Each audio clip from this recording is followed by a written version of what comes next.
오늘 주일 예배 오신 여러분들 주님의 이름으로 환영합니다. 오늘 말씀은 지난주에 말씀드린 것처럼 한국 대전의 늘사랑 교회를 섬기시는 우리 정승룡 목사님께서 말씀을 전해 주십니다. 목사님 어제 부탁드려서 어제 오셨어요. 그래서 어제 우리 같이 교제하고 제가 또 멘토 받고 했는데 목사님 시간이 지날수록 더 담고 싶고 목사님께서 목회는 이렇게 해야 된다 설득하시는 게 아니라 그냥 어떻게 하고 계신지 설명해 주셨는데 설득을 당하는, 나도 그렇게 하고 싶다라고 그렇게 마음이 생기는 그런 일들이 있는 것을 보면서 목사님 참 귀하고 좋으시고 우리 교인들에게 이런 목사님, 귀한 목사님 말씀을 들을 수 있도록 또 기회가 있다는 것이 얼마나 감사한지 모르겠습니다. 오늘 목사님도 오셨는데요. 사모님 윤경숙 사모님도 오셨어요. 우리 사모님 잠깐 저희가 사모님 환영합니다. 감사합니다. 이렇게 맞이하겠습니다. 감사합니다, 사모님. 그러면 제가 성경 봉독하도록 하겠습니다. 일부 예배해 주신 하나님 말씀은 사도행전 11장 19절에서 30절 말씀입니다. 사도행전 11장 19절에서 30절 말씀입니다. 제가 읽겠습니다. 그때 스데반의 일로 일어난 환란으로 말미암아 흩어진 자들이 베니게와 구브로와 안디옥까지 이르러 유대인에게만 말씀을 전하는데 그 중에 구브로와 구레네 몇 사람이 안디옥에 이르러 헬라인에게도 말하여 주 예수를 전파하니 주의 손이 그들과 함께 하심에 수많은 사람들이 믿고 주께 돌아오더라. 예루살렘 교회가 이 사람들의 소문을 듣고 바나바를 안디옥까지 보내니 그가 이르러 하나님의 은혜를 보고 기뻐하여 모든 사람에게 굳건한 마음으로 주와 함께 머물러 있으라 권하니 바나바는 착한 사람이요 성령과 믿음이 충만한 사람이라. 이에 큰 무리가 주께 더하여 지더라.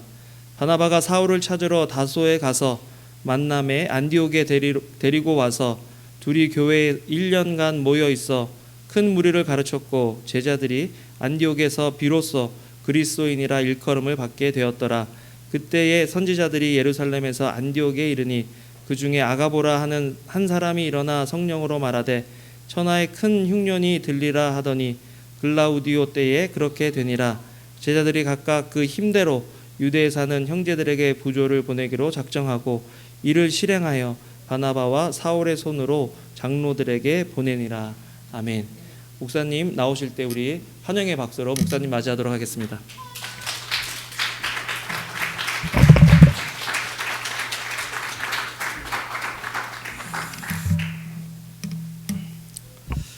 할렐루야. 살아계신 하나님을 찬양합니다.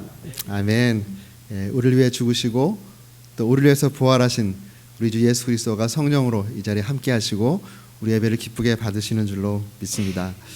오늘 귀한 교회가 창립 3주년 감사 또 기념 예배를 하나님께 드린다고 하시는데요. 함께 기뻐하고 또 감사하고 함께 축하하고 또 여러분을 축복합니다. 우리 하나님께서 우리 목사님과 또 함께 개척하신 분들을 통해서 귀한 교회를 이 땅에 세우시고 또 이 땅의 영혼들과 또 열방의 영혼들을 주께로 또 돌이키는 놀라운 역사를 계속해 가실 줄로 믿습니다. 귀한 자리에 부족한 저를 또 초청해 주신 목사님께 감사드리고 또 교회에 감사드립니다. 저를 통해서 주께서 우리 공동체에 주실 말씀을 함께 또 제가 섬길 때 전하는 자나 듣는 자나 우리 주님께서 말씀하시는 하나님의 세미한 음성을 듣는 복된 시간 되기를 바랍니다. 잠깐 한번 기도하겠습니다. 존귀하신 아버지 하나님 감사합니다. 우리 주님께서 이 땅에 참 귀한 교회를 세워주시고 지난 3년 동안 주의 손이 함께 하시는 귀한 교회로 이끌어 주시고 또 축복해 주신 것을 감사합니다. 지난 3년간 함께 하신 우리 주님께 모든 영광을 드리며 무엇보다 앞으로 더 놀랍게 역사하실 우리 주님을 바라보며 우리가 감사와 감격과 기쁨의 예배를 드릴 때 우리 하나님 큰 영광 받아 주시옵소서. 부족한 종을 또 이 단에 세우시고 3주년을 맞는 귀한 교회에 제 마음에 주신 또 하나님의 감동의 말씀을 전파할 때 성령으로 기름 부어 주시고 또 전하는 자나 듣는 자나 말씀 안에서 하나님의 세미한 음성을 듣는 복된 시간 되게 하여 주시옵소서. 주님 사랑합니다. 영원히 주님만을 사랑합니다. 예수님의 존귀하신 이름으로 기도했습니다. 아멘. 예수님께서 헐몬산 근처에 있는 가이사라 빌립보에 제자들과 함께 가셨습니다. 아마 그곳은 3번 이상 이제 방문하신 곳인데요. 3번 정도 방문했을 때 제자들에게 묻습니다. 이 지역에 내가 3번 정도 방문해서 하나님 말씀을 전파하고 했는데 이 지역 사람들이 나를 누구라 하더냐 이렇게 묻습니다. 물을 때 이제 제자들이 대답을 하죠. 어떤 사람은 침례 요한이라고 합니다. 어떤 사람은 엘리야라 합니다. 어떤 사람은 예레미야라 합니다. 어떤 사람은 선지자 중에 한 사람이라고 말합니다. 라고 이렇게 말을 전해줍니다. 그들이 언급한 사람들이 다 훌륭한 믿음의 사람들이죠. 그렇지만 예수님의 본질적인 모습을 그 세상의 사람들은 아직 이해를 하지 못하고 있었습니다. 세상의 사람들이 예수님의 본질적인 모습, 이 땅에 오신 예수님의 목적과 사역을 이해하지 못한다 하더라도 괜찮습니다. 근데 정말 중요한 것은 예수님을 따르고 있는 제자들이 예수님에 대해서 어떻게 생각하고 있는가, 그것이죠. 사실은 그것을 말씀드리기 위해서 사람들이 나를 누구라 하더냐라고 아마 그 질문을 하신 것 같습니다. 너희들은 나를 누구라 하느냐 이렇게 주님께서 물어봤을 때 베드로가 놀라운 신앙 고백을 하죠. 주는 그리스도시요 살아계신 하나님의 아들이십니다. You are the Messiah, the Christ, the Son of Living God. 주님이 살아계신 하나님의 아들이십니다. 그리스도이십니다. 이 놀라운 이런 신앙 고백을 합니다. 그때 주님께서 너무너무 기뻐하셨어요. 바요나 시모나 내가 복이 있도다. 이를 내게 알게 하니는 혈육이 아니고 하늘에 계신 내 아버지시니라. 하나님께서 이 놀라운 이 계시적인 지식을 줘서 내가 누구인지를 네 입으로 고백하는구나. 굉장히 칭찬의 말씀을 해주십니다. 주님의 정체성이 드러난 이 정말 중요한 순간에 우리 주님께서 교회를 말씀하십니다. 너는 베드로라, 이 반석 위에 내가 내 교회를 세우겠다. 주님께 교회는 정말 너무너무 중요한 신약 성경에서 에클레시아, 교회라는 단어가 처음 등장하는 순간이 바로 그 순간입니다. 이 반석 위에 내가 내 교회를 세우겠다 이렇게 말씀을 하시죠. 그리고 음부의 권세가 이기지 못할 것이다 라고 이제 이런 말씀을 선언을 해주십니다. 그 말씀을 이해해 본다면 교회를 개척하신 분은 누구실까요? 예수님이십니다. 예수님께서 우리 목사님을 통하여 또 그 비전을 함께 나눈 개척을 함께 하신 그분들을 통해서 예수님이 교회를 개척하신 줄로 믿습니다. 이 밸리 생명의 교회도 예수님이 개척하셨습니다.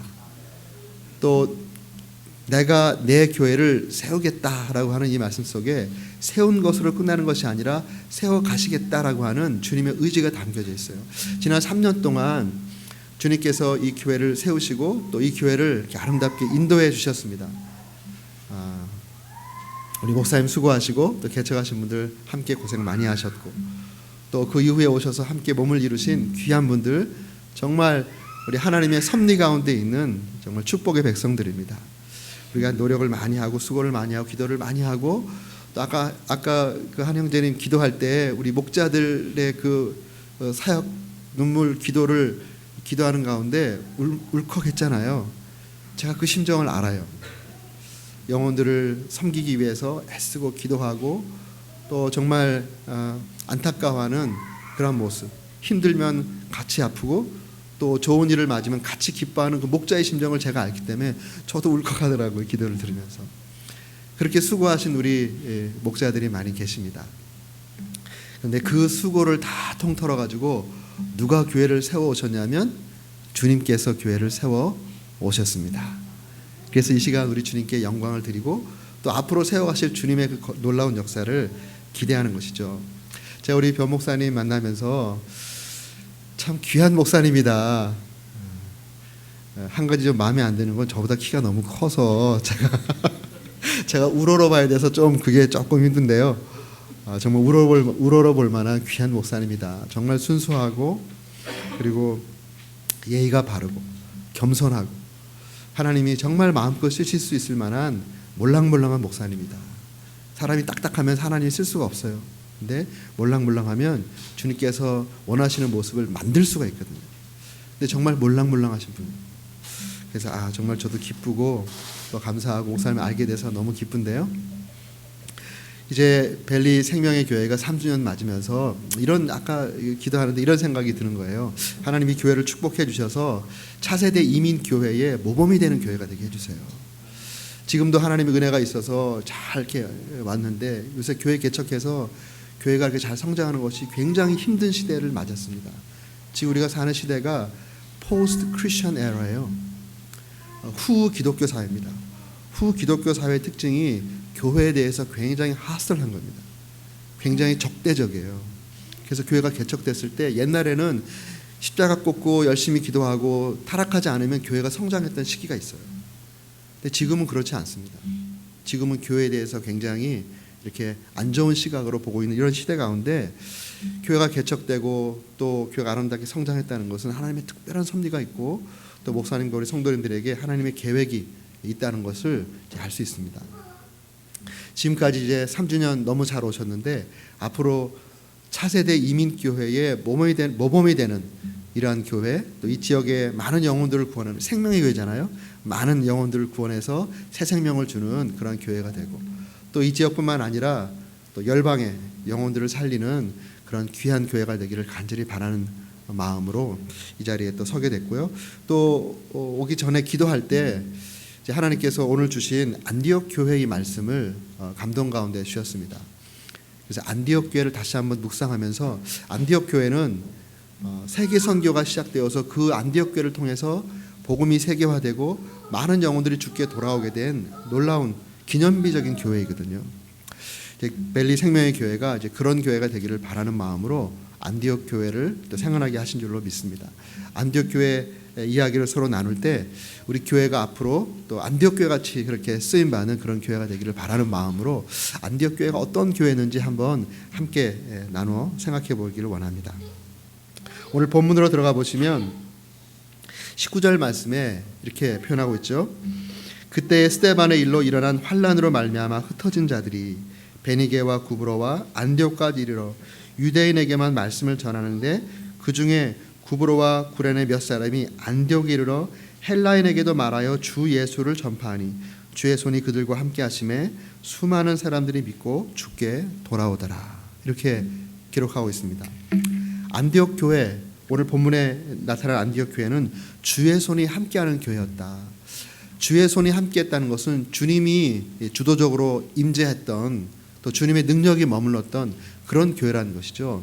그런 교회에 이제 주를 믿고 돌아오는 그런 생명의 역사가 풍성했던 교회다라는 것을 본문을 통해서 알 수 있습니다. 주의 손이 함께하는 교회, 생명의 역사가 풍성했던 그런 교회, 그 교회의 첫 번째 특징은 그들이 주 예수를 전파했다라고 하는 것입니다. 주 예수를 전파했다. 이 말씀이 우리가 그냥 쭉 읽어나가면 쉬운 것 같지만 쉽지 않습니다. 지금 환란 때문에 스데반이 순교를 당했잖아요. 환란 때문에 지금 도망쳐 나온 사람들입니다.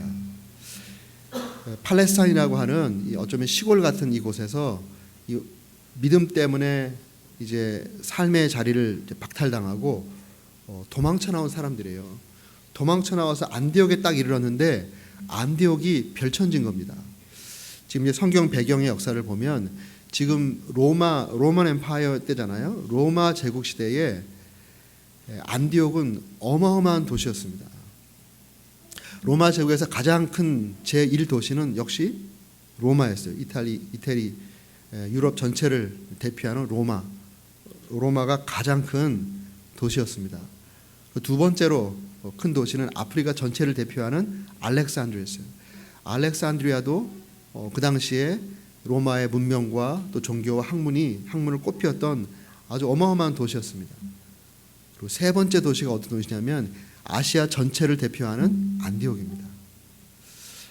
우리는 이제 성경에서 에베소 이야기를 많이 하니까 에베소가 아시아를 대표하는 가장 큰 도시였다라고 생각하기 쉽고 지금도 유적이 많이 남아 있으니까 그렇게 생각하기 쉬운데 성서 고고학자들에 의하면 안디옥이 소아시아 전체를 대표하는 가장 큰 도시였고 가장 활발한 도시였고 가장 인구가 많았던 도시입니다. 그리고 두 번째가 에베소입니다.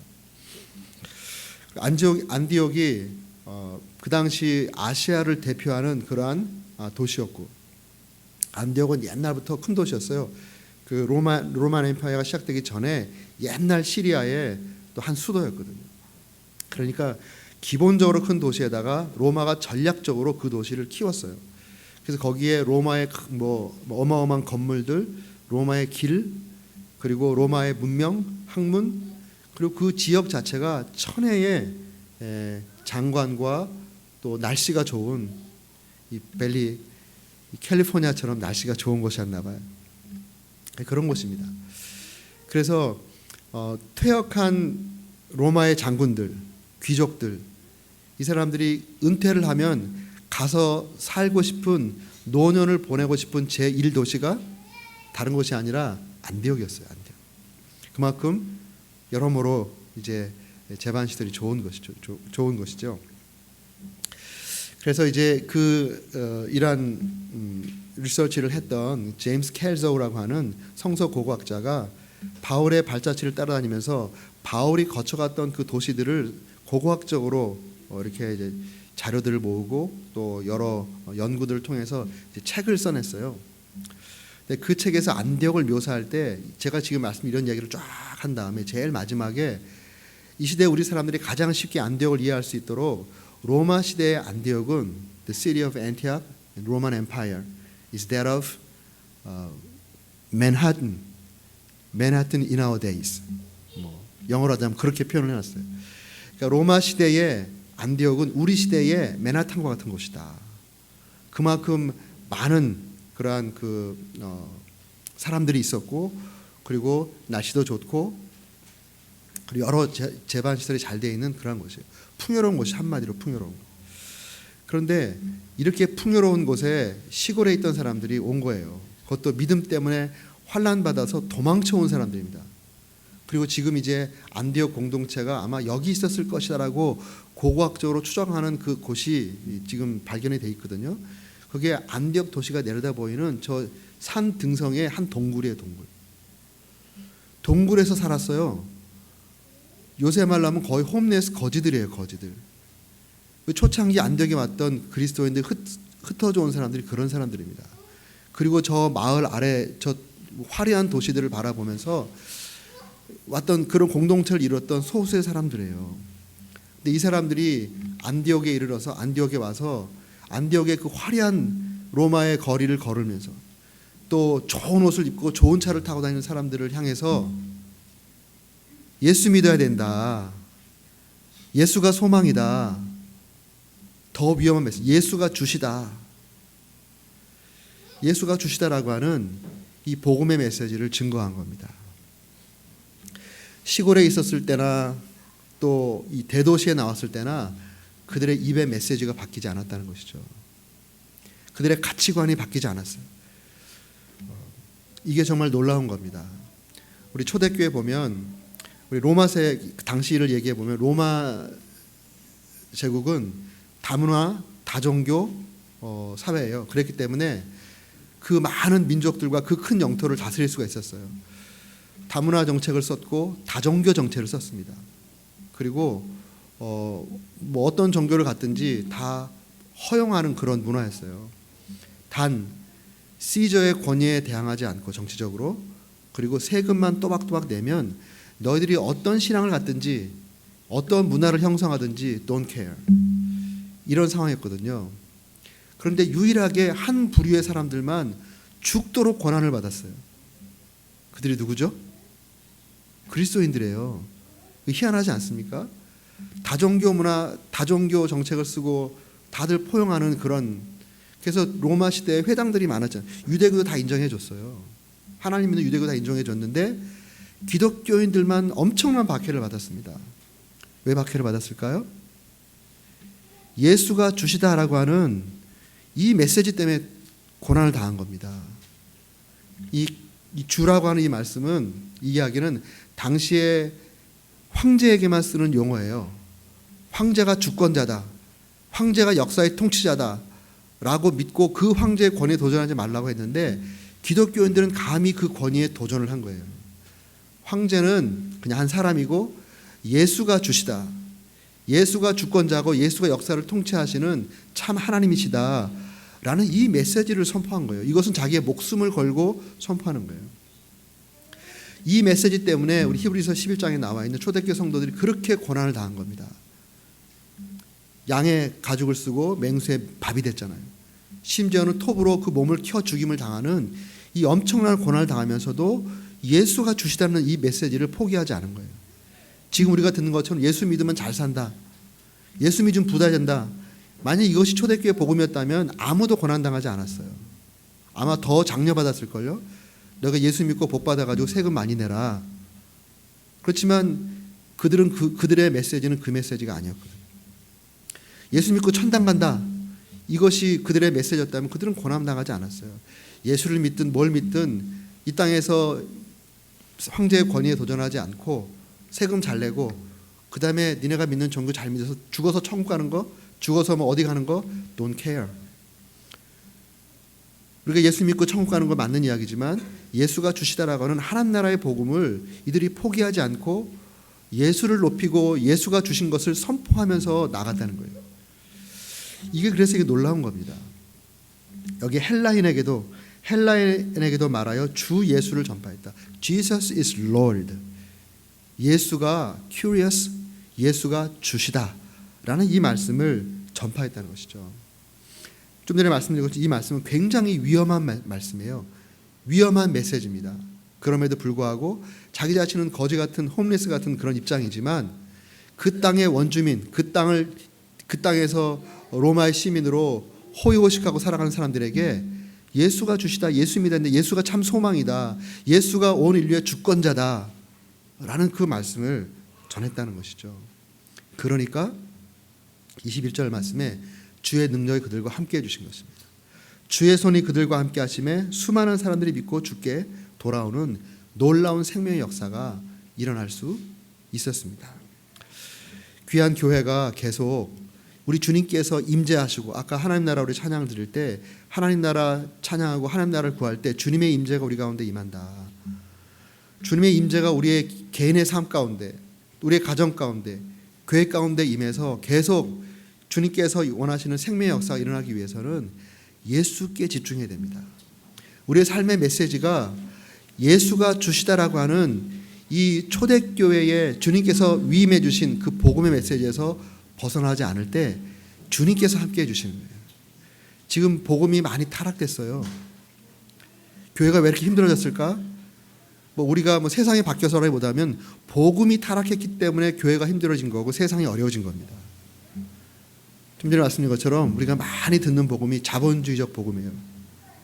예수님에게 턱시도를 입히고 행커치프를 이렇게 끼우고 아주 좋은 반지를 끼우고 또 예배당을 나오는 그 예수님 모습이 롤스로이스 타고 아주 멋지게 나가는 그러한 모습의 예수님을 소개하는 겁니다. 예수 믿으면 우리도 저렇게 될 수 있다. 예수 믿으면 이 땅 가운데 복 받을 수 있다. 이러한 복음을, 가짜 복음을 소개하기 때문에 교회가 타락하는 거예요. 예수님에게 노동자의 옷을 입히고 띠를 띄우고 무슨 투쟁하는 이 사회개혁 투사로 만들어놨어요. 어떤 부류에서는. 예수님 믿으면 사회가 변합니다. 사람이 변하니까 사회가 변화됩니다. 그렇지만 이 땅에 오신 예수는 사회개혁가가 아니었어요. 사회주의적 복음이 아니라고요. 예수가 주시다라고 하는 하나님 나라의 복음을 전해야 되는데 잘못된 복음을 전하는 거예요. 심지어는 예수님을 상담자가처럼 얘기해요.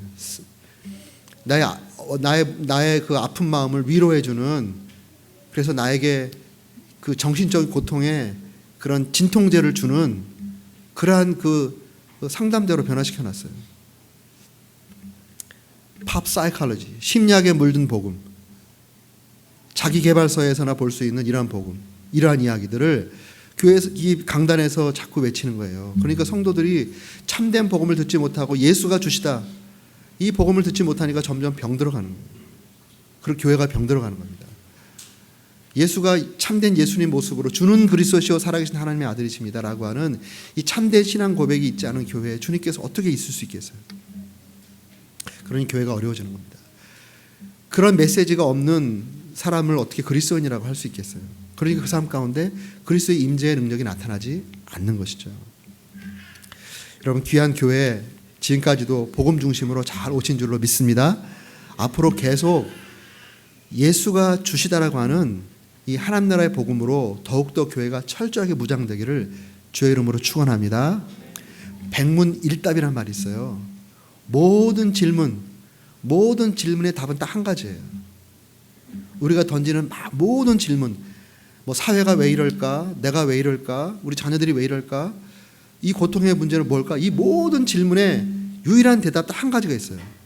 바로 예수 그리스도입니다. 우리가 예수 그리스도를 바로 믿고 내가 그리스도 함께 십자가에 못 박혔나니 그런즉 이제는 내가 사는 것 아니요 내 안에 그리스도께서 사시는 것이다. 이제 내가 육체 가운데 사는 것은 나를 사랑하사 나를 위하여 자기 몸을 버리신 하나님의 아들을 믿는 믿음으로 사는 것이다. 나는 날마다 죽노라. 나는 죽고 예수가 내 안에서 나를 통해 살기를 원하시는 예수의 인생을 나를 통해 살아가신다. 이 고백으로 날만 나가면은 우리가 던졌던 많은 질문들이 다 무의미한 거예요. 내 안에서 내가 살기 때문에 너무 많은 질문들이 많은 겁니다. 너무 고통스러운 우리 삶이. 그런데 내가 죽고 예수가 내 안에 사는 예수 중심의 삶, 참된 복음의 삶을 살게 되면 사실은 많은 질문들이 없어져요. 질문이 더 이상 질문이 아니에요. 이미 다 예수 안에서 해결이 돼버렸어요. 그리고 예수님만 바라보고 예수께서 원하시는 그 방향으로 우리 인생을 방향 잡아 나아가면 거기에 하나님의 놀라운 역사가 일어나게 되는 거거든요. 그런 삶이 되시기를 주의 이름으로 간절히 축원합니다. 아멘.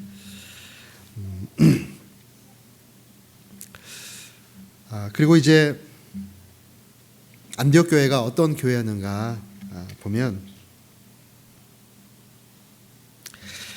안디옥이라는 지역에 이제 공동체가 생겼다라는 소식을 예루살렘 교회가 들었어요. 그래서 바나바를 예루살렘으로부터 안디옥 교회에 파송합니다. 안디옥은 지금 터키의 시리아 국경 바로 위쪽에 있는 도시가 지금 안디옥이거든요. 그러니까 시리아 그 밑으로 쭉 내려오면 팔레스타인 예루살렘 교회가 있잖아요. 예루살렘 교회에서 안디옥까지 바나바를 파송합니다. 성경이 이렇게 기록합니다. 예루살렘 교회가 이 사람들의 소문을 듣고 안디옥 교회의 소문을 들은 거죠. 듣고 바나바를 안디옥까지 보내니 그가 이르러 하나님의 은혜를 보고 기뻐하며 모든 사람이 굳건한 마음으로 주와 함께 머물러 있으라 권하니. 안디옥 교회에 이제 예루살렘 교회로부터 바나바가 파송돼 왔습니다. 그리고 바나바가 와서 보니까 그 교회 안에 하나님의 은혜가 흐르고 있는 거예요. 은혜를 본 거예요. 너무너무 기쁜 거죠. 사람들이 모여있다고 다 교회가 아닙니다. 그 안에 예수 생명이 있고 하나님의 은혜가 흐르고 있어야지 이게 바른 교회예요. 그런데 그것을 본 거죠. 아무리 많은 사람들이 모여있어도 거기 하나님의 은혜가 없으면 사실 그건 사람들의 모임입니다. 적게 모여있어도 그 안에 예수 생명이 있고 하나님의 은혜가 흐르고 있으면 좋은 공동체예요. 건강한 공동체예요. 그걸 본 겁니다. 보고 기뻐하면서 그들에게 굳건한 마음으로 주께 붙어 있으라 권했다. 이 권했다는 말씀은 가르치고 설교하고 권면했단 말이에요. 이 말씀은 달리 말씀하면 안디옥 교회 성도들이 바나바가 왔을 때 주께 붙어 있으라고 말하는 그 말을 그에게 권위를 주고 그 말씀을 받았다는 것이죠. 이게 쉬운 것 같지만 굉장히 어려운 일입니다, 사실. 근데 하나님께서 또 그러한 모습을 보시고서 24절에 보면 이에 큰 무리가 주께 더하여지더라. 많은 사람들이 주께 더하는 또 생명의 역사가, 더 부흥의 역사가 일어나게 된 거예요. 안디옥 교회가 더 성장을 하는 겁니다. 생명의 역사가 더 넘치는 거예요. 그 이유가 하나님이 보내신 그 사람을 지도자로 인정하고 그를 통해 주신 하나님 말씀을 잘 받았기 때문에 그런 겁니다. 사실 어느 공동체가 세워지면 그 공동체에 헌신한 것만큼 소위 말하는 영적 지분이 있어요. 영적 지분. 우리가 인정하든 인정하지 않든 간에 어떤 공동체가 세워지면 그 공동체가 세워지기까지 고생한 사람들, 헌신한 사람들만큼의 영적 지분이 다 있어요. 영적 지분이. 이건 부인할 수 없는 현실이에요. 그런데 정말 성숙하고 예수가 주인으로 모시고 나는 죽었고 내 안에 예수께 살아가신다라고 하면 아무리 영적 지분이 많아도 그거를 십자가 발 앞에 다 내어놓고 아무것도 아닌 존재로 교회를 섬기는 거예요. 그렇지만 영적 지분이 있는 건 사실이에요. 우리 목사님과 처음에 개척하신 분들이 얼마나 고생했어요. 많은 분들이 LA부터 여기까지 오신다고 하는데 LA 다운타운부터 여기까지 오시는 동안에 얼마나 그 3년 동안 그 먼 길을 다니면서 얼마나 고생하셨어요. 교회는 그냥 되는 게 아니거든요. 누군가 눈물로 기도하고 누군가 헌신하고 누군가 애써 섬겼기 때문에 교회가 되는 거예요. 그분들의 헌신이 있고 헌신한 것만큼 그분들에게 지분이 다 있어요. 지분. 그런데 정말 성숙한 사람들은 그 지분을 느끼지도 못할 뿐더러 그리스도의 발 앞에 다 내어놓고 무익한 종이 한 것을 해야 할 것을 한 것뿐입니다. 이렇게 고백하는 거죠. 그런데 이 교회가 그랬어요. 지금 교회가 세워졌잖아요. 아까 말한 것처럼 정말 목숨을 건 위험한 메시지를 전했어요. 예수가 주시다. Jesus is Lord. 황제가 아니라 예수가 주시다라고 하는 이 위험천만한 복음의 메시지를 전했어요. 자기 목숨 걸고. 그들의 그러한 용기와 믿음의 헌신 때문에 공동체가 생겼잖아요. 그럼 거기에 보이지 않게 이미 수고한 사람들의 영적 질서가 있는 겁니다. 헌신한 것만큼 영적 질서가 지금 잡혀 있어요. 그런데 바나바는 이 안디옥 공동체가 생길 때까지 한 것이 아무것도 없잖아요. 어느 날 갑자기 툭 나타난 거예요. 툭 나타났는데 예루살렘 교회에서 하나님의 뜻 가운데 파송했다라는 하나님의 뜻을 믿고 이 교회의 주인 되신 예수님께 집중하고 있었기 때문에 예수님께서 예루살렘 교회를 통해서 우리 교회를 위해 바나바를 파송했다라고 예수님의 권위를 인정하고 교회 리더십을 예수님께 인정했기 때문에 바나바가 왔을 때 그를 거부하지 않고 지도자로 받아들이잖아요. 이게 위대한 겁니다. 그냥 바나바가 와서 말씀을 전하려고 할 때 Who are you? 당신 뭐요? 당신 우리 공동체에 있을 때까지 당신이 한 게 뭐요? 뭘 헌신했어? 라고 하면 사실은 바나바는 할 말이 없는 사람이에요. 그런데 하나님께서 교회 주인 되신 예수님께서 바나바를 예루살렘 교회를 통해서 우리 교회에 보냈다라는 걸 믿었기 때문에 바나바를 세워준 거죠. 바나바를 세워주고 그의 가르침을 받은 거예요.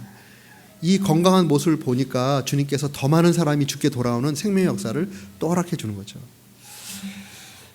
이 땅에 교회가 두 부류의 교회가 있어요. 제가 보니까 뭐 여러 부류로 교회를 얘기할 수 있겠지만 두 부류의 교회가 있어요. 어떤 부류의 교회는 사람이 들어가가지고 망가져 나오는 교회가 있어요. 여러분 그런 교회 혹시 경험하신 분 있을지 모르겠어요. 근데 실제로 존재합니다. 사람이 갔다가 망가져 나와요. 그 주님이 절대로 원하시지 않는 교회 모습입니다. 주님이 정말 원하시는 교회는 사람이 들어가면 세워지는 거예요. 만들어지는 거예요. 나중에 보면 바나바와 사울을 세계적인 선교사로 첫 선교사로 파송하게 되잖아요. 교회 주인 되신 예수님이 계획이 있었어요. 안디옥 공동체를 통해서 내가 세계적인 선교사 두 사람을 키우고 배출해야 되겠다. 이 계획을 가지고 바나바를 보냈어요. 감사하게도 안디옥 공동체는 그걸 다 이해하지 못했지만 주님께서 보냈다는 딱 한 가지 사실만으로 바나바를 지도자로 인정하고 세워줍니다. 나중에 보면 이제 그 바나바가 여기 헬라 문화권이죠. 안디옥은 헬라 문화가 꽃피었던 곳이에요. 여기서 주님께로 믿고 나온 사람들은 대부분 이제 헬라인들이겠죠. 근데 히브리인인 바나바가 그들을 양육하기에 조금 한계를 느꼈던 모양이에요. 그래서 그 마음 가운데 헬라의 철학을 이해하는 헬라 철학을 이해하는 냉철한 머리를 가진 사람, 또 히브리인의 이 신앙의 신비로운 가슴을 체험한 사람, 이 냉철한 머리와 신비로운 가슴을 같이 가지고 있는 사람이 그리웠던 거죠. 그러다가 사울이 생각이 난 거예요. 사울의 고향은 다소잖아요. 다소는 안디옥에서 더 지금도 다소가 있습니다. 터키 남부에 가면 안디옥에서 한참 차로 한 서너 시간 가면 이쪽 남부 쪽으로 다소라는 도시가 있어요. 다소 역시도 그 당시에 국제적인 도시예요. 굉장히 로마 문화가 꽃피었던 도시인데 거기에서 태어났던 사울. 오늘 오후 시간에 제가 사울을 중심으로 해서 우리 자녀들 어떻게 양육할 건가 여기 젊은 분들 많으니까 그 말씀을 전하고 싶은데요. 다소는 국제도시였어요. 국제도시. 거기서 이제 그 히브리인으로 태어나게 된 거죠. 근데 어쨌든 거기에 가 있는 사울을 이제 데려오게 됩니다. 근데 사울은 이 헬라 철학을 다 이해하고 있는 냉철한 머리를 가진 헬레니스틱한 그러한 사고 체계를 가진 사람이에요. 그러면서 또 예루살렘에 유학 와서 이 히브리인의 또 랍비들의 교육을 받으면서 예수를 체험하고 신비로운 히브리인의 가슴을 가지고 있는 사람이에요. 독특한 사람입니다. 그래서 그 사람을 이제 데려와서 같이 둘이 안디옥 교회 사람들을 양육하잖아요. 그때 사울이 왔을 때 그때 또 안디옥 교회 성도들이 사울을 거부하지 않습니다. 바나바의 권위를 인정하고 바나바가 하나님께 기도하고 하나님의 뜻 가운데 사울을 데려왔다라고 받아들여줬어요. 사울을. 그래서 바나바와 사울 아래서 1년 동안 열심히 하나님 말씀을 배우죠. 그러면서 그들이 성숙해서 나중에 그 주변 사람들에게 저 그리스도인들이다. 그 당시에는 좀 sarcastic하게 좀 조소하는 그러한 명칭이었지만 그 그리스도인이라는 소리를 듣는 당사자들에게는 그것만큼 영광스러운 호칭이 어디 있겠어요. 요새 표현을 하면 예수쟁이들. 야, 저 사람들 예수쟁이들이다. 예수쟁이란 말이 사실 우리는 그런 말 들어야 돼요. 저 사람 예수 믿는지 아닌지 전혀 몰랐는데 교회 다니고 있네. 이러면 안 되는 겁니다. 예수쟁이라고 그렇게 소리를 들어야 되는 거예요. 예수쟁이라고 하는 그리스도인이라는 말을 거기서 듣게 됐습니다. 그만큼 교회가 성숙해지고 바깥 사람들에게도 이제 알려지기 시작한 거예요. 그 공동체가. 이러한 바나바와 사울, 사람이 세워지는 교회입니다. 귀한 교회, 이제 하나님께서 우리 벨리 생명의 교회를 이 벨리 지역에 개척을 하셨는데 우리 교회를 통해서 사람들이 많이 배출될 수 있기를 주의 이름으로 축원합니다. 좋은 영적 지도자들이 많이 배출되고 또 이 사회에 영향력을 끼칠 수 있는 우리 그 영향력 있는 우리 성도들이 많이 배출될 수 있기를 주님의 이름으로 축복합니다. 이 교회를 통해서 선교사들이 배출되고 또 좋은 목사님들이 나오고 또 좋은 정치가, 좋은 과학자, 좋은 사업가들 많이 배출되는 그러한 역사가 있기를 주님의 이름으로 간절히 축원합니다. 제가 이제 저를 이렇게 보면 참 하나님의 크신 은혜가 있어요. 저를 이렇게 키워주신 분이 계시거든요. 제가 공부할 때 제가 이제 미국에 와서 이제 10년 이제 공부하고 목회하다가 이제 18년 전에 한국 가서 지금 목회를 계속 하고 있거든요. 제가 목회하면서 공부하면서 목회할 때 조그만 한 20명 정도 되는 그 코리안 미션 어느 큰 교회, 미국 교회에 코리안 미션 패스터로 들어가서 이제 그 목회를 했어요. 근데 저를 이제 관리하는 미션 패스터가 있지 않겠어요? 이제 미션 교회니까 저를 이제 후원하기도 하고 격려하기도 하고 또 제가 이제 한 달 동안 어떻게 사역했습니다 보고하는 저의 보고를 받는 목사님이 계셨습니다. 근데 그 목사님이 이제 한 1, 2년 제 사역의 보고를 받고 우리 교회를 이렇게 쭉 보신 다음에 어느 날 저를 찾아오셨어요. 오셔가지고 뭐 어떻게 지내냐고 그 캐주얼한 얘기 하시다가 갑자기 저의 사역의 삶에 인베스트를 하고 싶다는 거예요. 투자를 하고 싶으시대요. 그래서 저는 막 뭐 얘기하다 갑자기 투자 얘기 나와서 무슨 투자를 하신다는 말씀인가 좀 이해가 안 돼가지고 좀 다시 좀 설명을 해달라니까 이렇게 말씀하는 거예요. 자기 아들이 제 나이뻘 아들이 있는데 그 아들이 목사가 되기를 바랬다는 거예요. 근데 그 아들이 이제 소명이 없고 하나님 뜻이 딴 데 있어서 그런지 엔지니어가 됐답니다. 그래서 자기 이제 나름대로 자기 삶을 살아가는데 새로 온 코리안 패스터 브라더 정을 보니까 막 열심히 목회하고 성실하게 목회하는 것 같고 그래서 내가 영적인 아들을 삼고 싶다. 그리고 지금 이제 박사과정을 막 시작했다고 하는데 공부를 시켜주고 싶다는 거예요. 그래서 투자라는 표현을 써요. 지금부터 공부 마칠 때까지 내가 너의 갓파더가 되어주겠다. 그러면 저의 그 학비를 전부 대주셨어요. 7년 동안 제 학비를 다 대주셨어요. 그리고 책 사는 거, 보고 싶은 책 마음껏 사라는 거예요. 그리고 나중에 그 영수증만 가져오면 리임버스 해주겠다고. 그래서 제가 책 많이 봤어요. 많이 샀어요. 그래서 제가 책이 많아요. 우리 기억 가면 책이 엄청 많아요. 그리고 또 한 가지는 이분이 어느 날 이렇게 와서 지금 그 당시에 오클라호마 놀만에서 목회하고 있을 텐데 오클라호마 놀만 이 시골에서 목회하다 보면 잘못되면 이 퍼스펙티브가 너무 내로하게 될 수 있다. 그러니까 저 시카고나 또 이런데 그 교회 컨퍼런스 있을 때 한 번씩 가라는 거예요. 근데 뭐 저희 능력이 안 되니까 못 가잖아요. 근데 패키지를 들고 왔어요. 패키지를. 그 당시에 철치 리더스 컨퍼런스 시카고에서 있는데요. 그 한 사람 등록비가 300불이에요. 저와 제 아내 등록한 등록 영수증하고 비행기 티켓하고 그다음에 호텔 바우처하고 렌트카 바우처하고 그리고 엑스트라 머니 100불 탁 넣어가지고 이걸 갖고 오신 거예요. 저 가서 여기 컨퍼런스 참석해서 이 교회들이 어떻게 이 전체 동향이 어떤지 좀 보고 사람들도 만나고 또 쉬기도 하고 그리고 일주일 동안 컨퍼런스 잘 끝난 다음에 시카고 다운타운에 가서 고생했으니까 이 100불 가지고 둘이 멋진 곳에 가서 저녁 식사하라고 캐시 100불까지 넣어서 이렇게 후원을 해주신 거예요.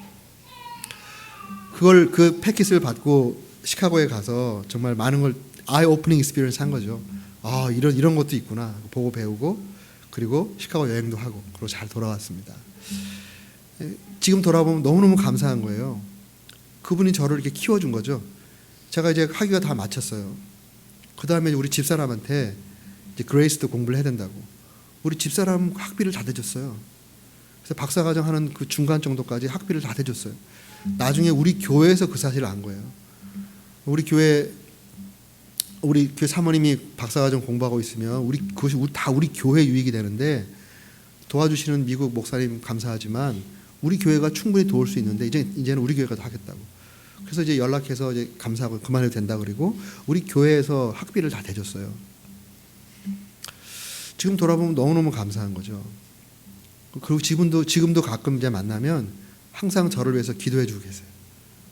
그리고 지난번에 만났더니 1,000불짜리 책을 주시는 거예요. 목회하는데 너무 바쁜데 Do not abuse your body.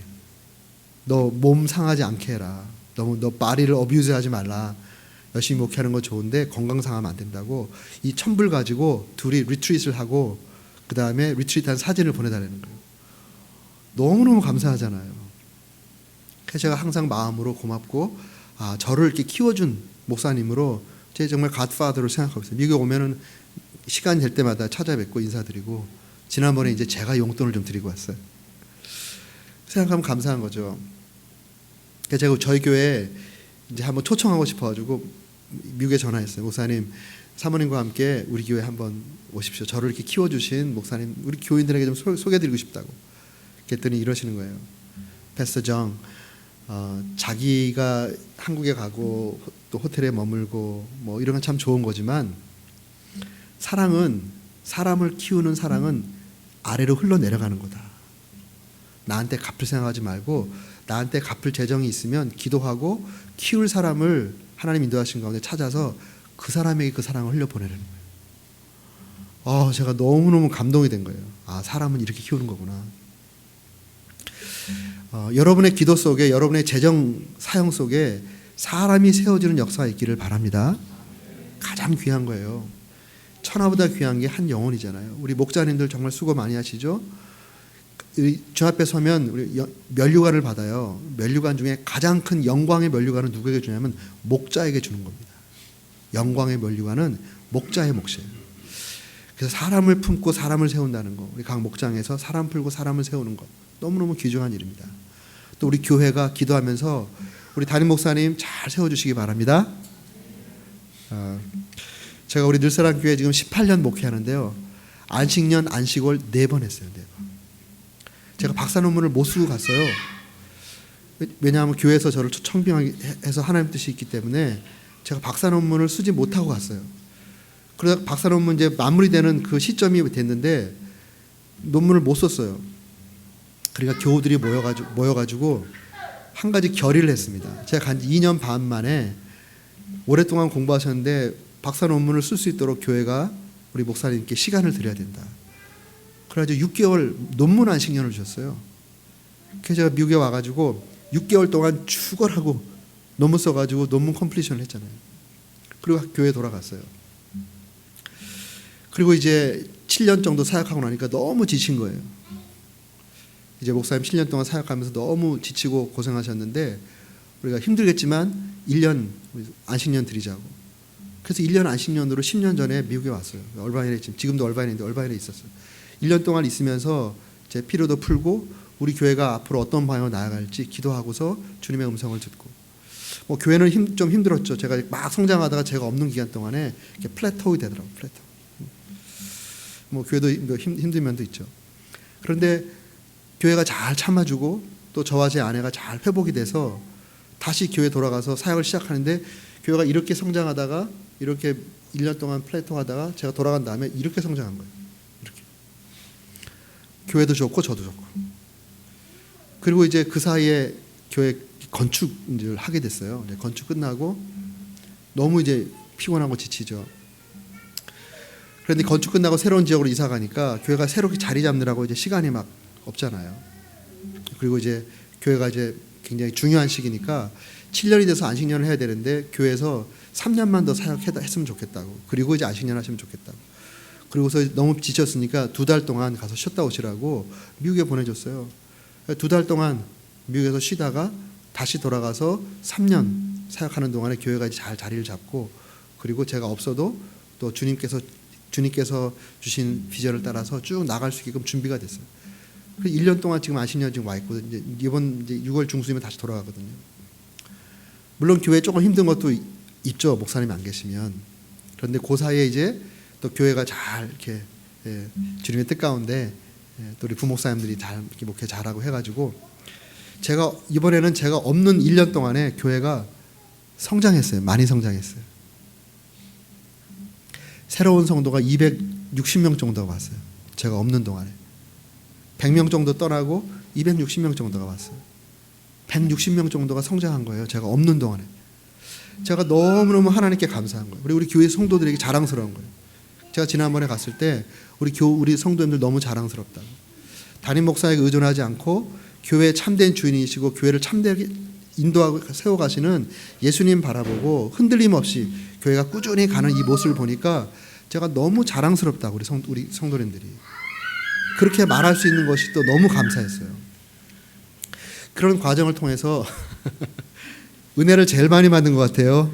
우리 아기가. 그런 과정을 통해서 제가 회복이 되잖아요.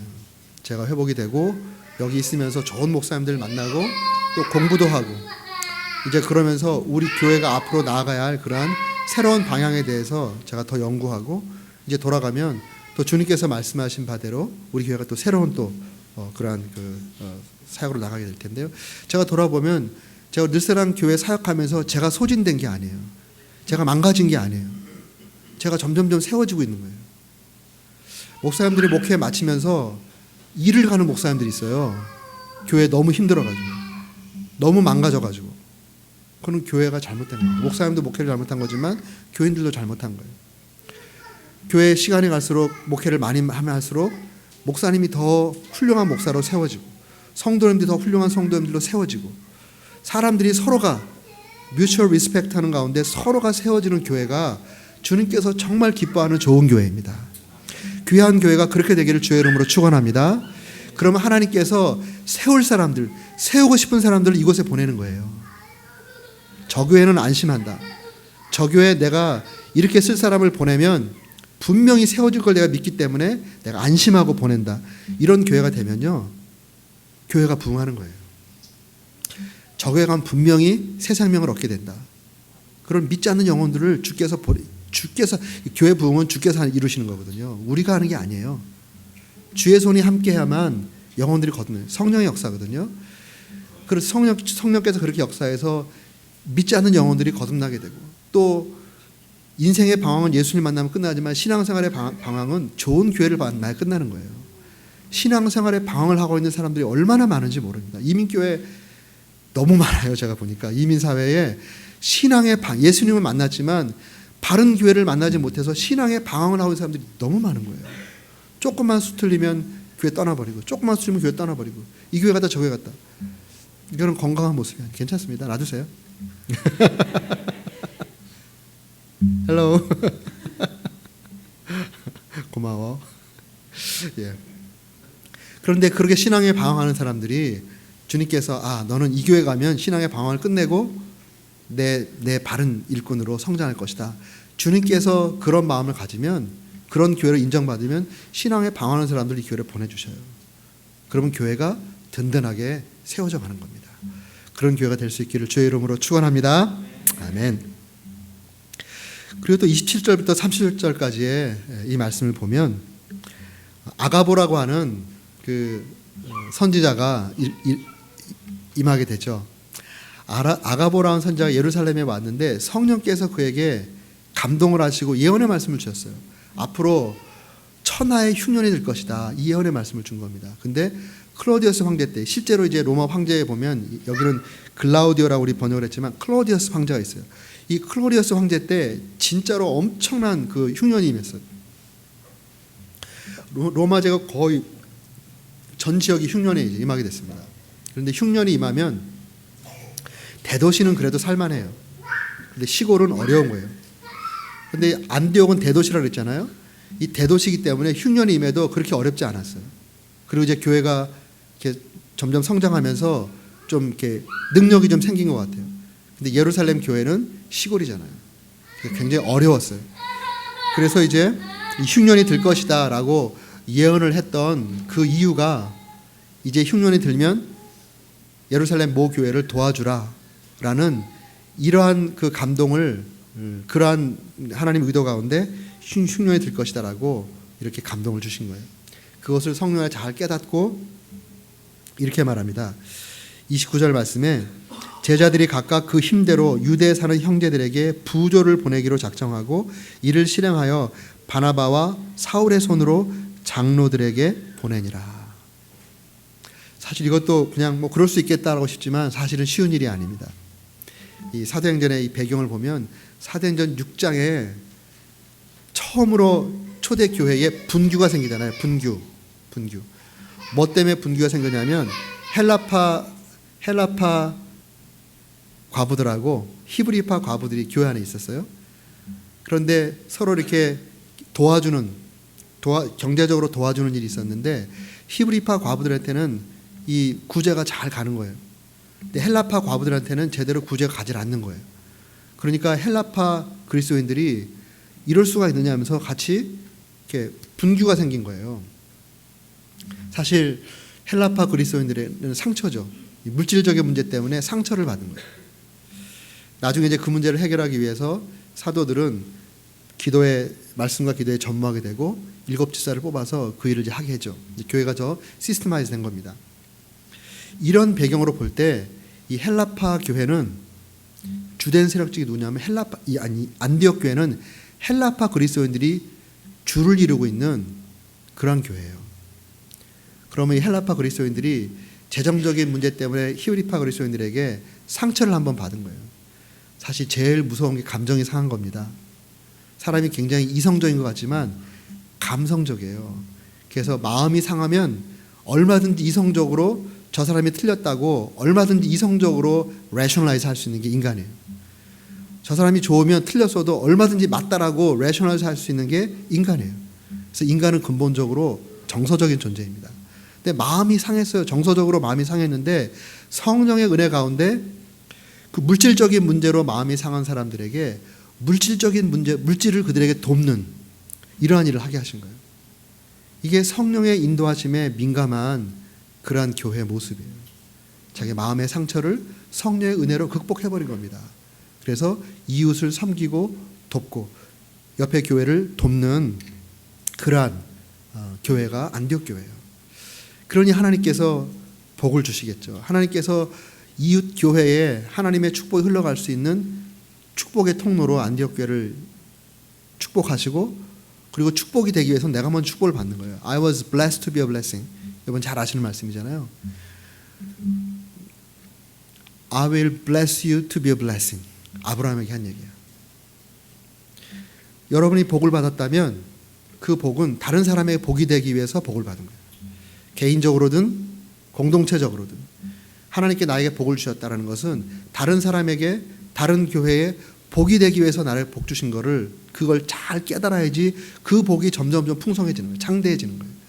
그거를 모르고 그 복을 자기 혼자만 먹으려고 하면 쪼그라드는 게 영적인 법칙이에요. 안디옥 교회는 그걸 알았어요. 성령 안에서. 그래서 본인도 얼마나 어려운 교회예요. 이 초대교회 안디옥 교회가 얼마나 어려웠겠어요. 그럼에도 불구하고 예루살렘 교회에 힘껏 부조했다는 것, 굉장히 아주 중요한 내용입니다. 여러분 교회가 그런 교회가 될 수 있기를 주의 이름으로 축복합니다.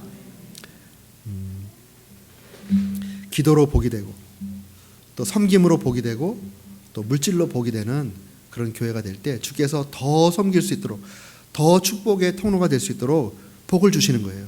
여러분 개인적으로, 교회적으로.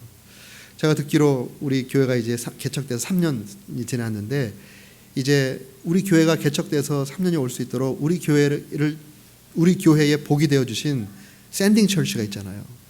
그 교회를 통해서, 또 우리 교단을 통해서 또 우리 교회에 복을 많이 주셨어요.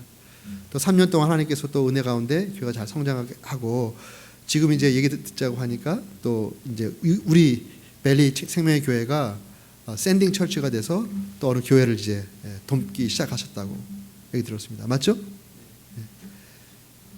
정말 감사합니다. 하나님이 복 주실 교회예요. 나도 힘들지만 내가 있는 거에서 일부를 떼서 다른 곳에 흘려보낸다는 거는, 이거는 축복의 씨앗을 심는 겁니다. 하나님께서 더 놀라운 수확을 거실 수 있다. 그 축복을 받는 거기도 복이지만 흘려보내는 게 복이에요. 주라, 주라. 그리하면 너에게 줄 것이요 곧 후히되어 흔들어 넘치도록 하여 너에게 안겨주리라. 이게 하나님 주님의 약속이에요. 주님의 뜻 가운데 우리에게 주신 것 가운데 일부를 구별해서 하나님께 돌려드리시 이웃교회와 또 선교지로 흘려보낼 때 하나님께 더 놀랍게 복을 주시는 것이 하나님의 법칙입니다. 그래서 교회 개척부터 교회의 본질적인 모습, 성령이 너에게 임하시면 너희가 권능을 받고 예루살렘과 온 유대와 사마리아와 땅 끝까지 이르러 증인이리라. 이 말씀을 하시고 그다음에 성령이 임하시고 교회가 탄생됐잖아요. 그래서 이 교회는 지역의 전도, 지역의 교회들, 열방의 전도, 열방에 있는 교회들을 동시에 섬기도록 주님께서 공동체를 꾸려주신 거예요. 그래서 그것을 동시에 하는 거예요. 우리 교회가 좀 성장한 다음에 하겠다. 이건 이미 주님께서 말씀하신 교회의 본질을 이해 못한 거예요. 그런 교회는 잘 성장하지 않아요, 사실은 또. 그래서 처음부터 우리가 교회를 하는 것이 아니라 주님께서 하시는 것이고, 주님께서 우리를 통해서 주님께서 목회하실 것이기 때문에 내 생각과 내 계산이 맞지 않더라도 주님께서 말하신 대로 하겠다, 우리 교회를. 그렇게 마음 먹고 결단하면 주님께서 하셔요. 그게 뭐냐면 우리 지역 전도, 지역 교회, 해외 선교, 해외 교회 세우는 거, 이것을 동시에 하는 거예요. 동시에. 기도로 동시에 하고, 사람들을 보내는 것을 동시에 하고, 물질도 우리가 배고프더라도 11조 하잖아요. 교회 쓸 게 있지만 거기서 일부를 떼어서 선교지에 보내는 거예요. 선교원금으로 보내는 겁니다. 그렇게 할 때 우리 주님께서 내 원리대로 하려고 하는구나 라는 걸 믿고 주님께서 더 많은 것을 부어주시는 거예요. 우리 늘사랑 교회가 사실 선교를 이제 하려고 굉장히 애써요. 지역교회도 이제 도우려고 많이 애쓰는데요. 어느 날 기도하는데 하나님께서 이런 감동을 주셨어요. 내가 우리 공동체를 위해서 기도하는데요. 내가 내 뜻대로 물질을 흘려보낸다면 내 근원이 마르지 않게 하리라. 이런 감동을 주셨어요. 그래서 우리 리더들하고 말씀을 나눴습니다. 지금 우리 교회가 성교사님들을 많이 파송하고 있기 때문에 성교사님들 후원하는 게 너무 힘들어요, 사실은. 저 21가정 나가 있어요, 우리 교회. 21대까지 지금 파송됐거든요, 얼마 전에. 근데 이제 한 분은 은퇴하셨는데 국내 사역 돕고 있고, 두 분은 이제 다른 그 사역으로 지금 이제 저희 교회 이제 사임을 하셨고, 지금 현장에 뛰고 계신 그 선교사님이 19가정이에요. 19가정을 우리 교회가 서포트하는데 얼마나 힘들겠어요, 사실. 재정적으로도 그렇고 여러 면도 힘듭니다. 그런데 지금 계속 교회 안에 선교 보내달라고 손 들고 있는 분들이 있어요. 그런데 기도하는 가운데 우리 교회에서 선교하겠다고 자원하고 내 뜻 가운데 손든 사람은 다 보내라 그러면 다 보내라. 물론 보내기 전에 교회에서 검증하고 훈련하고 그리고 때가 되었을 때 이제 보내지만, 보내는 결단을 할 때 재정이 들어가잖아요, 재정. 그걸 놓고 기도할 때 내가 내 뜻대로 재정을 흘려보낸다면 내 근원이 마르지 않게 하리라. 이 약속을 주신 거예요. 그래서 리더들하고 말씀 나눴어요. 우리가 지금 그 당시에는 우리 자체 건물도 없고, 사실 저희 컨테이너 교회였거든요. 컨테이너. 남의 땅 위에다 가짜 건물, 가건물 지어놓고 거기서 예배 드릴 때예요. 최근에 이제 건축을 했지만. 근데 하나님께서 이런 감동을 주셔서 좀 순종하겠노라고. 그리고 개척 초기부터 목사님의 사례를 다 주지도 못할 그 당시에도 선교헌금을 떼서 선교하고 80명 됐을 때 선교사를 파송했거든요. 이제 그러면서 쭉 이제 왔는데 돌아보니까 이 선교사님들 다 파송하고 재정이 남게끔 하나님께서 복을 계속 주시는 거예요. 지금은 재정이 우리 교회 아주 풍성합니다. 너무너무 감사해요. 제가 처음 우리 교회 사역하러 갔을 때보다 지금 재정이 11배가 늘었어요. 11배. 재정 막 헌금하고 막 성도들 막 쥐어짜고 한 게 아니거든요. 재정이 11배 늘었다면 성도 수가 11배로 늘은 건 아니거든요. 그럼 그 재정이 어디서 나왔겠어요? 우리 성도님들이 헌금한 거잖아요. 그것은 성도님들의 삶 가운데 하나님께서 역사해 주셔서 경제적으로 풍요롭게 만들어 주셨다는 것이고 또 믿음으로 성장해 줬기 때문에 성도님들이 헌금해서 재정이 그만큼 늘어난 거예요. 그리고 마음껏 선교를 감당할 수 있게끔 어느 날 보니까 건축하는 동안에 저희 건축을 5년 동안 건축했어요. 건축하는 동안에 6가정 선교사를 파송했더라고요. 건축하면서 돌아보면 기적이에요, 기적. 근데 저희가 계획했던 게 아니에요. 주님께서 우리 가운데 역사해 주신 거죠. 주님의 뜻 가운데 성령의 감동에 따라 여러분 개인 재정도 마찬가지입니다. 교회 재정도 마찬가지고 주님께서 원하실 때 주님의 뜻에 따라 흘려보내면 하나님의 섭리가 다 있는 거예요. 거기에는.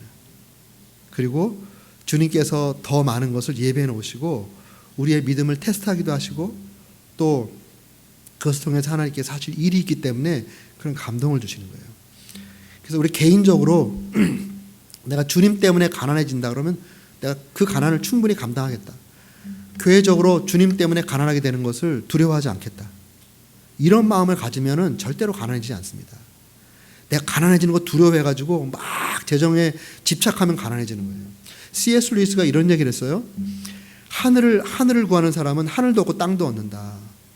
그렇지만 땅을 구하는 사람은 하늘도 잃어버리고 땅도 잃어버린다. 여러분 명심하시기 바랍니다. 그 재정적인 문제에서도 이게 다 적용되는 거예요. 자녀 문제에서도 적용되는 거예요. 우리 교회 섬기는 삶에도 적용되는 거예요. 목회하는 거에서도 적용되는 거예요. 그래서 하나님의 뜻이 어디 있나 이거를 정말 물어보고 우리 주님께서 나에게 우리 공동체에 원하시는 것이 무엇인가 물어보고 주님의 감동이 분명하다면 내 상황과 형편에 상관없이 그 감동을 순종하면 그 감동을 순종할 수 있는 능력을 부어주시고 더 넘치게 해주시는 게 주님의 역사더라고요. 귀한 교회가 그렇게 주님께 귀하게 쓰임받는 다른 교회의 축복의 통로가 되는 교회가 될 수 있기를 주의 이름으로 축원합니다. 아멘. 잠깐 기도하겠습니다. 존귀하신 아버지 하나님 감사합니다. 벨리 생명의 교회 우리 주님께 3년 전에 개척하시고 지금까지 인도해 주신 것을 감사합니다. 3년 감사 기념 예배에 주께서 안디옥 교회 말씀을 감동 주시고 선포하게 하셨습니다.